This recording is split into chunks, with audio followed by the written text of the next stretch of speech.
Cinema ಆಗಲೇ ಹೇಳಿದಂಗೆ it's a family entertainment cinema. So ಯಾರೂ ಚಿಕ್ಕ ಮಕ್ಕಳಿಂದ ಹಿರಿಯರವರೆಗೂ ಎಲ್ಲರೂ ಬಂದು ಕೂತು ಆರಾಮಾಗಿ ನೋಡುವಂಥ ಸಿನಿಮಾ. ಎಲ್ಲೋ ಯಾವುದೇ ರೀತಿ ಒಂದು ಮುಷ್ಕರ ಪಡುವಂಥ ಸೀನ್ ಇಲ್ಲ, ಎಲ್ಲೋ ಯಾವುದೇ ರೀತಿ ರಕ್ತಪಾತ ಅನ್ನೋದೆಲ್ಲ ಇಲ್ಲ. ಮಕ್ಕಳನ್ನ ಕರ್ಕೊಂಬರೋಕ್ಕಾಗುತ್ತಾ ಅಂತ ಅಥವಾ ವಯಸ್ಸಾದರೂ ನೋಡೋಕ್ಕಾಗುತ್ತೋ ಇಲ್ಲೋ ಅನ್ನೋ ಪ್ರಶ್ನೆನೇ ಇಲ್ಲ. ಸಾಂಗ್ಸ್ಗಳು ತುಂಬ ಚೆನ್ನಾಗಿದ್ದಾವೆ. ಅದರಲ್ಲೂ ಇವರ ಎಸ್ಪೆಷಲಿ 2 ಕಪಲ್ ಸಾಂಗ್ಸ್ ಏನಿತ್ತು ಅದು ನನಗೆ ಸಿಕ್ಕಾಪಟ್ಟೆ ಇಷ್ಟ ಆಯಿತು. And story wise clean slate, ಎಲ್ಲೂ ಹಿಂಗೆ ಏರ್ಸೋದು ಇಳಿಸೋದು ಎಲ್ಲೂ ಇಲ್ಲ. ಎಮೋಷ್ನಲಿ ಜರ್ನಿ ಒಂದು ಶುರು ಚೆನ್ನಾಗಿ ಹೋಗುತ್ತೆ, ಮಧ್ಯದಲ್ಲಿ ಒಂದು ಇಂಟರ್ವಲಲ್ಲಿ ಒಂದು ಬ್ಯಾಂಗ್ ಅಂತ ಬರುತ್ತೆ, ಮಗನ ಹೇಗಾದ್ರು ಮಾಡಿ ಈಡೇರಿಸಬೇಕು ಅಂತ. ನೆಕ್ಸ್ಟ್ ಅದನ್ನು ಹೇಗೆ ಈಡೇರಿಸ್ತಾನೆ ಅಥವಾ ದೇವರ ಆಸೆ ಈಡೇರಿಸೋದಕ್ಕೆ ಹೇಗೆ ಸಹಾಯ ಮಾಡ್ತಾನೆ ಅನ್ನೋದೊಂದು ಕ್ಲೈಮ್ಯಾಕ್ಸು. ಆ್ಯಂಡ್ ರಾಧಾ ಅವರು ತುಂಬ ಅದ್ಭುತವಾಗಿ ಆ್ಯಕ್ಟ್ ಮಾಡಿದ್ದಾರೆ. ಆ್ಯಂಡ್ ದಯವಿಟ್ಟು ಎಲ್ಲರೂ ನಿಮ್ಮ ಜಿಲ್ಲೆಗಳಲ್ಲಿ ಬಂದು ಆ ಸಿನಿಮಾನ ನೋಡಿ ಥಿಯೇಟರ್. ರಿಯಲ್ ಲೈಫಲ್ಲಿ ಹಾಗೇನೆ, ಶಿ ಇಸ್ ವೆರಿ ಎಕ್ಸ್ಪ್ರೆಸಿವ್. ಮಾತು ಕಡಿಮೆ ಬಟ್ ಏನೇ ಮಾತಾಡಿದ್ರು ಒಂದು ತೂಕವಾಗಿ ಮಾತಾಡ್ತಾರೆ. ಯಾರಾದರೂ ಫ್ರೆಂಡ್ಲಾಗಿ ಸಿಕ್ಕರೆ ನಿಮ್ಮ ಹತ್ರ ಒಂದು 5 ನಿಮಿಷ ಮಾತಾಡಿ ನೀವು ಚೆನ್ನಾಗಿ ಮಾತಾಡ್ಸೋಣ, ಅವ್ರು ಅದ್ಭುತವಾಗಿ ಮಾತಾಡ್ತಾರೆ.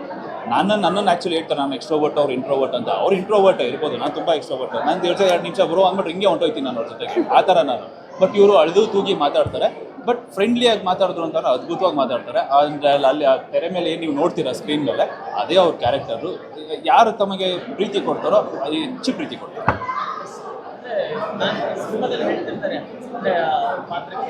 ಅವಾಗ ಹೆಂಗಿದ್ರು ಇವಾಗ ಹೆಂಗೆ ಇದ್ದಾರೆ, ನನ್ನ ರಾಜಕುಮಾರ ಹಂಗೆ ಹಿಂಗೆ ಕೊಡುವಂಥ ಕಾಂಪ್ಲಿಮೆಂಟ್ಸ್ಗಳೇನು ಜಾಸ್ತಿ? ಏನಾದರೂ ಕಾಂಪ್ಲಿಮೆಂಟ್ಸ್ ಏನು ಕೊಡ್ತಾರೆ? ನನ್ನ ಬಂಗಾರ ಅಂತ ಕೊಡ್ತೀನಿ. ಬಂಗಾರ ಹೋಗಿ ಬಾಂಗುಡಿ ಆಗಿದೆ ಅಂದ್ರೆ ಅದು ಬಂಗಾರಿ ಅಂತ ಅಂದು ಪ್ರೀತಿ ಜಾಸ್ತಿ ಆಗಿ ಬಾಂಗುಡಿ ಅಂತ ಕರಿತೀನಿ. ಸೊ ಅದು ಎಲ್ಲ ಜನ ಏನಂತಾರೆ ಗೊತ್ತಾ, ಇದಕ್ಕೆ ಆಮೇಲೆ ಆಗ್ತಾರೆ ಇವೆಲ್ಲ ಬೇಕಾ, ನಿಮ್ಮ ಪರ್ಸನಲ್ ಎಲ್ಲ ಯಾಕೆ ಹೇಳ್ತೀರಾ ಅಂತ, ಇವೆಲ್ಲ ಬೇಕೇನ್ರಪ್ಪ ನಿಮಗೆ ಅಂತ ಮೀಡಿಯಾದವರು ಕೇಳ್ತಾರೆ. ಜಗತ್ತಲ್ಲಿ ಇನ್ನೇನು ನಡೀತಾ ಅಲ್ವಾ, ಇವ್ರದ್ದು ತೋರಿಸ್ಕೊಂಡು ನಿಂತಿದ್ದೀರಾ ಅಂತಲೂ ಕೇಳ್ತಾರೆ. ಒಬ್ರಿಗೆ ಯಾರೋ ಕೇಳೋ ಇಂಟ್ರೆಸ್ಟ್ ಇರೋದಕ್ಕೆ ಅಲ್ವಾ ನೀವು ನಮ್ಮನ್ನು ಕೇಳೋದು ಆ್ಯಂಡ್ ನಾವು ಅದಕ್ಕೆ ಉತ್ತರ ಕೊಡೋದು. ಇಂಟ್ರೆಸ್ಟ್ ಇಲ್ಲ ಅಂದರೆ ನೀವು ಯಾರು ಇದು ಗೊತ್ತಿರೋ ನಮ್ಮ ಮುಂದೆ ಮೊಬೈಲ್ ಇಟ್ಕೊಂಡು ನಿಂತ್ಕೊತಾನೆ ಇರಲಿಲ್ಲ. ನಿಂತ್ಕೊತಿದ್ರಪ್ಪ ಯಾರಾದ್ರೂ ಇಲ್ಲ ಅಲ್ವಾ? ಹಂಗೇನೆ ಜನಕ್ಕೆ ಏನೋ ಒಂದು ಟಾಪಿಕ್ ನೋಡಬೇಕು ಇಲ್ಲೋ ಅಂತಿದ್ರೆ 100 ಜನಕ್ಕೆ ಇಷ್ಟ ಆಗ್ತಾ ಇರ್ಬೋದು, 10 ಜನಕ್ಕಾದ್ರೂ ಇಷ್ಟ ಆಗುತ್ತಲ್ವಾ ಏನೋ ಒಂದು ಕಂಟೆಂಟು. ಆ ಒಂದು ಕಂಟೆಂಟ್ ಆಗಿ ಜೆನ್ಯೂನ್ ಆಗಿ ನೀವುಗಳು ಪ್ರಶ್ನೆ ಕೇಳ್ತಾರೆ, ಅದಕ್ಕೆ ನಾವು ಉತ್ತರ ಕೊಡ್ತೀವಿ. ದಯವಿಟ್ಟು ಯಾರು ಅದಕ್ಕೆ ಅನ್ಯತಾ ಭಾವಿಸಬಾರ್ದು.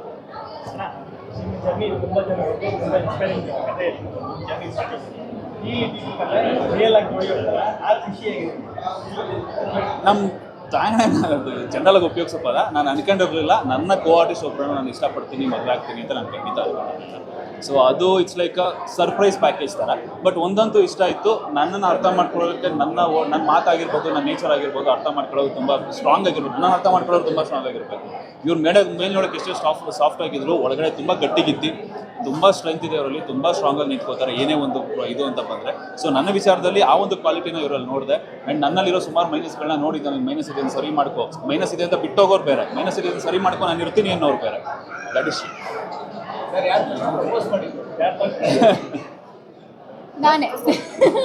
ಎಲ್ಲರೂ ಅದೇ ಕ್ವಶನ್ ಕೇಳಿ ಹೇಳಿದ್ದೀನಿ ಆಲ್ರೆಡಿ. ನಾನೇ ಫಸ್ಟ್ ಪ್ರಪೋಸ್ ಮಾಡಿದ್ದು. ನಾನು ಆಲ್ರೆಡಿ ಅವ್ರ ಫ್ಯಾನ್ ಆಗಿದ್ದೆ. ತುಂಬ ಕಡೆ ಹೇಳಿದ್ದೀನಿ, ಫಸ್ಟ್ ಪ್ರಪೋಸ್ ಮಾಡಿದ್ದು ನಾನು.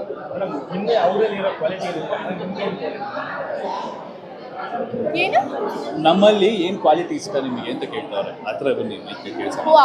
ಅವರಲ್ಲ, ಅವರು ಈಗ ಇಷ್ಟು ಯೋಚನೆ ಮಾಡೋದು ಏನಿಲ್ಲ ಅಂತ ಏನಾದರೂ ಅಂದರೆ ಯೂಶಲಿ ಅವರು ತುಂಬಾ ಸುಮ್ಮನೆ ಇರ್ತಾರೆ ಒಂದು ಕಡೆ. ಅಂದರೆ ಜಾಸ್ತಿ ಯಾರನ್ನು ಅಪ್ರೋಚ್ ಮಾಡಿ ಮಾತಾಡೋದು ಆ ಥರದ್ದೇನೂ ಇಲ್ಲ. ಯಾರಾದರೂ ಬಂದು ಮಾತಾಡಿಸ್ದಾಗ ತುಂಬಾ ಚೆನ್ನಾಗಿ ಮಾತಾಡ್ತಾರೆ. ಇದಂತೆ ಅವ್ರ ಕೈಗೆ ಏನೇ ಸಿಕ್ಕರೂ ಸುಮ್ಮನೆ ಅದ್ರ ಜೊತೆ ಆಟ ಆಡ್ಕೊಂಡು ಕುತ್ಕೊಳ್ತಾರೆ. ನನಗೆ ಮೇಜರಾಗಿ ಆ ಕ್ಯೂಟ್ನೆಸ್ ತುಂಬಾ ಇಷ್ಟ ಆಯಿತು. He is very cute. ನೀವೇನಾದರೂ ಜಯದೇವಿ ನೋಡಿದ್ದೀರಾ? He is not that. I mean ಯಾರು ಕ್ಯಾರೆಕ್ಟರ್ ಮಾಡ್ತಾರೋ ಅದು ಅವರಾಗಿರಲ್ಲ. But to be frank, he is really very cute, very pretty, very like gentleman ಅಂತ ಹೇಳ್ಬೋದು.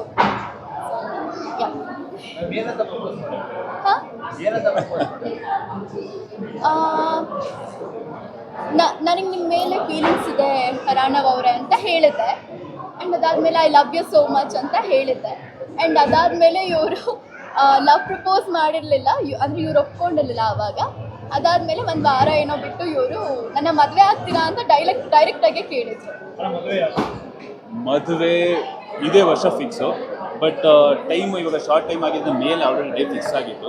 ಆದರೆ ಪ್ರಿಪ್ರೇಷನ್ಗೆ ತುಂಬ ಟೈಮ್ ಬೇಕಾಗುತ್ತೆ ಅಂತ ಎರಡೂ ಮನೆಯವರು ಮಾತಾಡಿದ್ರಿಂದ ನಾವು ಅದನ್ನು ಮುಂದಕ್ಕೆ ಹಾಕಲೇಬೇಕಾಯಿತು. ಎಲ್ಲ ಥರ ಮಾಸಗಳು ಏನೇನು ಬರ್ತವೆ ಮಧ್ಯದಲ್ಲಿ ಒಂದು ವರ್ಷದಲ್ಲಿ ಅದನ್ನು ಕಳ್ಕೊಂಡು ನೆಕ್ಸ್ಟ್ ಸಿಂಪಲ್ ನಾವು ಏನೂ ಇಲ್ಲದೆ ಬಂದವರು. ಸೊ ಅಟ್ಲೀಸ್ಟ್ ಇವಾಗ ದೇವ್ರು ಏನು ಕೊಟ್ಟಿದ್ದಾನೋ ಅದಕ್ಕೆ ತಕ್ಕಂಗೆ ಸಿಂಪಲಾಗಿ ಆಗ್ತೀವಿ.